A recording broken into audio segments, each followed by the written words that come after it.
Pourquoi est-ce qu'on se sent toujours fatigué? Pourquoi on a aussi l'impression que cette sensation d'épuisement, on se la traîne toute la journée, voire toute la semaine? Et ben c'est ce qu'on va voir aujourd'hui.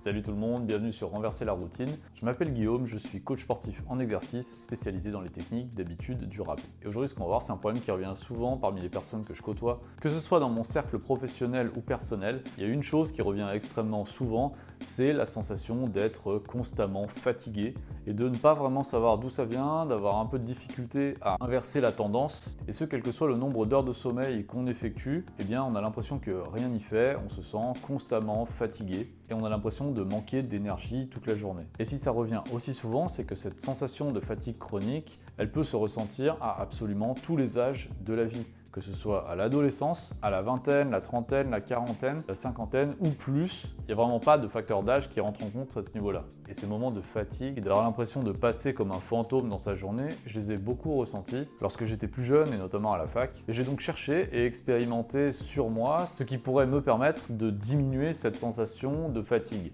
Alors au début, je pensais qu'il suffisait simplement de s'entraîner régulièrement, de dormir un peu plus et de manger plus sainement. Mais ça, d'une part, vous le savez sûrement aussi bien que moi, et d'autre part, il s'est avéré qu'en réalité, si ça pouvait avoir un impact, ça réduisait pas forcément énormément cette sensation de fatigue que je conservais en moi tout le temps. Donc dans cette vidéo, je vais donc vous parler de 3 conseils que j'utilise et qui ont été très efficaces au quotidien pour moi pour diminuer cette sensation de fatigue constante. Donc le conseil numéro 1, ça va être tout simplement de diminuer votre quantité de caféine. Tout simplement parce qu'on entend souvent dire qu'une fois ingérée, la caféine, elle met entre 5 à 7 heures pour s'éliminer, pour se dégrader totalement de votre corps. Sauf qu'en réalité, la caféine, elle dure beaucoup plus longtemps. Et en réalité, 5 à 7 heures après avoir bu votre dernier café, il s'agit seulement de la moitié de la caféine qui aura été éliminée de votre corps. Donc 5 à 7 heures après avoir bu votre dernier café, il vous reste encore la moitié de la caféine que vous avez bu qui reste active, qui reste encore dans votre système. Et le fait est qu'il faudra encore à peu près 5 à 7 heures pour éliminer la moitié de la quantité qu'il vous reste encore, soit la moitié de la moitié. Donc pour les matheux et non matheux, ça veut dire que 10 à 14 heures après avoir bu votre dernier café, il vous restera en moyenne un quart de caféine encore présente, encore active dans votre corps. Et c'est une des choses qu'on a tendance à oublier en vérité ces dernières années, c'est à quel point la caféine elle est vraiment efficace et à quel point elle dure longtemps. Donc si on prend un petit exemple, si vous buvez par exemple votre dernier café à 16 heures, ce qui est plutôt tard mais on va dire que ça va encore, et bien aux alentours de 23 heures, il vous restera la moitié de la quantité totale de caféine que vous avez bu. Et donc avec cette moitié de caféine qui vous reste encore dans le corps, ça va venir tout simplement perturber votre endormissement. Caféine dont il restera aux alentours de 5 heures du matin, encore à peu près 25%. Donc le premier conseil finalement, il est assez simple, c'est tout simplement de ne plus boire de café après l'heure du repas de midi. Et donc simplement en faisant ça, vous donnerez plus de temps à votre corps pour dégrader la caféine. Le deuxième conseil, c'est tout simplement de se donner plus d'opportunités pour dormir. Quand j'étais plus jeune et que je me fixais une heure pour aller au lit, eh bien je me mettais souvent au lit à l'heure exacte à laquelle je souhaitais que mon corps s'endorme. Donc aller au lit et s'endormir, pour moi, ça signifiait exactement la même chose. Le problème étant que souvent j'avais coupé les écrans juste avant, que ce soit la télévision ou les jeux vidéo en ligne. Et donc résultat, ça me prenait toujours du temps pour réussir à m'endormir, tout simplement parce qu'à l'heure où je me mettais au lit, mon corps n'était tout simplement pas prêt.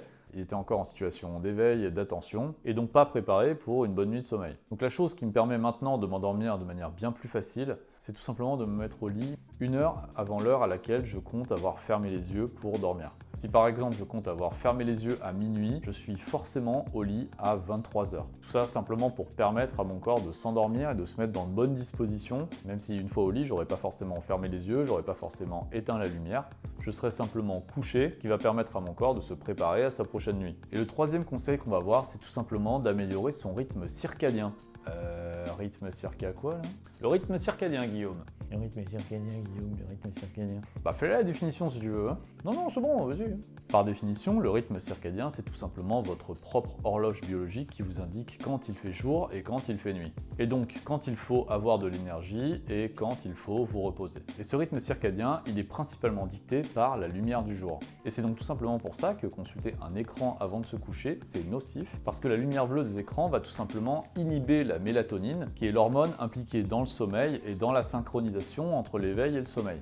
Et donc, quand vous fixez un écran proche de vos yeux, votre cerveau se dit alors qu'il fait jour et il va tout simplement empêcher la production de la mélatonine, ce qui à terme vous empêche de dormir. Donc pour continuer ce dont on parlait dans le deuxième conseil, où l'on parlait de se mettre au lit 1 heure avant l'heure à laquelle on souhaite s'endormir, eh bien ce que je fais personnellement, c'est que 1 heure avant l'heure à laquelle je souhaite dormir, je coupe tous les écrans, je ne regarde plus aucun écran, je place mon téléphone en mode nuit et je bouquine. La lecture, c'est véritablement un puissant facteur d'endormissement. Tout simplement parce que durant cette heure où vous êtes couché dans votre lit, vous allez fatiguer vos yeux naturellement en vous concentrant sur du texte, sur des mots, et sans plus avoir aucune stimulation basée sur un écran. Donc naturellement, le métabolisme, il ralentit, parce que c'est aussi véritablement un temps calme. Et donc en ce qui me concerne, je tombe maintenant très souvent sur mon livre quand c'est pas lui qui me tombe dessus. Voilà, cette vidéo sur comment améliorer son sommeil est maintenant terminée. Si elle vous a plu, n'hésitez pas à lui mettre un petit pouce bleu, ça aide beaucoup le référencement de cette chaîne. Dites-moi également ce qui vous a plu dans les commentaires et si vous aimeriez que je fasse d'autres vidéos de ce genre. Abonnez-vous également à la petite cloche pour ne pas rater les futures vidéos. Et si la mise en place d'habitudes durables pour diminuer votre fatigue au quotidien vous intéresse, sachez que j'ai mis en place une formation vidéo gratuite de 7 jours, dont le lien se trouve dans la description de la vidéo ci-dessous. Merci de m'avoir suivi jusqu'au bout et je vous dis à bientôt pour une prochaine vidéo.